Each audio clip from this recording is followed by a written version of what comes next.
بسم اللہ الرحمن الرحیم۔ ارم سلیم سپیک کے سبھی ناظرین کو السلام علیکم۔ عزیزان محترم، آج کی ہماری ویڈیو بہت ہی انفارمیشن والی ویڈیو ہے۔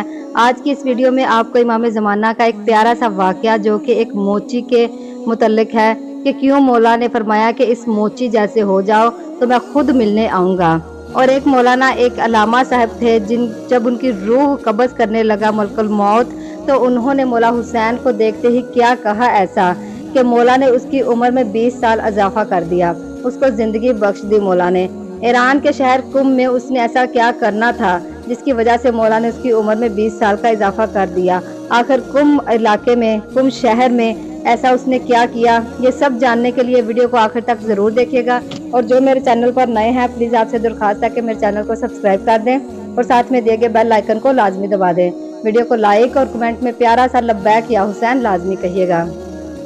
عزیزان محترم، اصفہان کا ایک موچی تھا اور ایک عالم دین۔ اس نے وظیفہ کیا کہ امام زمانہ علیہ السلام کہاں ہیں، اس سے مولا سے ملاقات کے لیے اس نے توسل کیا تو اسے اشارہ ملا کہ وہ ایک موچی کے برابر میں بیٹھے ہوئے ہیں۔ اب امام اپنی نالین مبارک اس کو دے رہے ہیں کہ اس کو سل دو۔ عزیزان محترم، یہ صرف دنیا کو دکھانے کے لیے ایسا کیا جاتا تھا، جبکہ آپ بھی جانتے ہیں کہ مولا کو ان سب کی کیا ضرورت۔ تو وہ کہتے کہ مولا اپنی نالین مبارک اسے دے رہے تھے اس موچی کو کہ اس کو ٹھیک کر دو، اور وہ موچی کہہ رہا ہے کہ ابھی میں نے کسی اور کو وعدہ دیا ہوا ہے، میں پہلے اس کا کام کروں گا۔ اب وہ وہاں پہ کھڑا ہو کر دیکھ رہا ہے کہ مولا کی وہ بات نہیں مان رہا، مولا جو کہہ رہے ہیں وہ نہیں سن رہا۔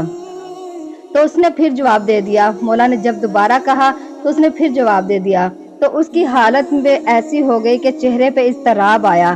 تو موچی نے اس کی طرف دیکھ کر کہا کہ میں جانتا ہوں کہ یہ امام ہے، لیکن میں نے وعدہ کسی اور کو دیا ہوا ہے۔ عزیزان محترم، امام خود فرماتے ہیں کہ اس موچی جیسے ہو جاؤ تو تم کو وظیفے توسل کرنے کی ضرورت نہیں ہے، اس جیسے ہو جاؤ تمہیں ہمیں ڈھونڈنے کی ضرورت نہیں ہے کہ ہم کہاں ہیں، ہم خود تمہارے پاس آ جائیں گے۔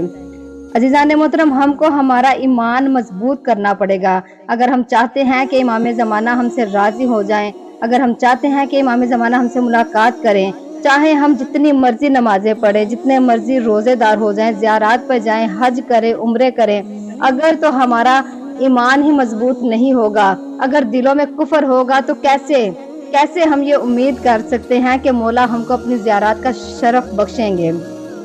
عزیزان محترم، یہ وہ پاک گھرانہ ہے کہ جس گھرانے کی اگر نظر کرم ہو جائے گی تو دنیا کیا آخرت بھی ہماری سنور جائے گی۔ یہ وہ پاک گھرانہ ہے کہ جن کی دعاؤں سے موت تک ٹل جاتی ہے۔ ایسا ہی ایک واقعہ کم کا کہ مولا حسین علیہ السلام کا زندہ معجزہ کہ مولا حسین علیہ السلام اس بااختیار کو کہا جاتا ہے کہ جو دوسروں کی موت تک کو ٹال دیتے ہیں۔ پوری دنیا میں شیعوں کے حساب سے، فقہ جعفریہ کے حساب سے سب سے زیادہ مضبوط مرکز کم ہے۔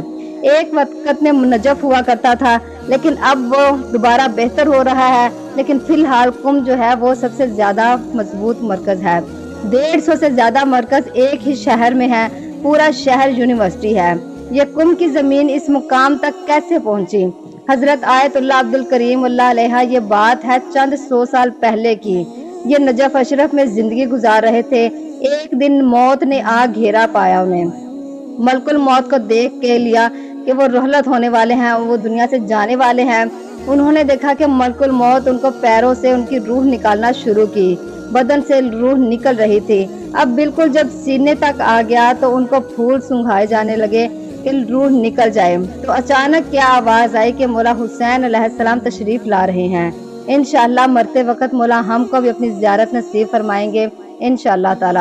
اب آواز آئی کہ مولا حسین علیہ السلام تشریف لا رہے ہیں۔ اب مولا کے لیے کرسی لگائی گئی، ادھر ملک الموت پھول سنگھانے کے لیے آگے بڑھ رہا تھا کہ ادھر آیت اللہ کریم عبد الکریم وہ کہتے مولا کو انہوں نے سلام کیا، ادب سے مولا کو سلام پیش کر چکے، تو بعد میں کہتے کہ مولا سے انہوں نے کہا کہ مولا میں نے تو یہ سوچا تھا کہ کم میں ایک مدرسہ بنواؤں گا، مگر اب تو میں دنیا سے جا رہا ہوں، یہ کام تو آپ کا تھا، آپ کے گھرانے کے لیے تھا، اس مذہب کو پھیلاؤں، یہ تمنا دل میں لیے جا رہا ہوں کہ کاش ایک مدرسہ بنوا پاتا۔ مولا حسین علیہ السلام نے ملک الموت کو آواز دی اور فرمایا کہ ہم نے عبد الکریم کو 20 سال زندگی دے دیے، عبد الکریم 20 سال تک زندہ رہے گا،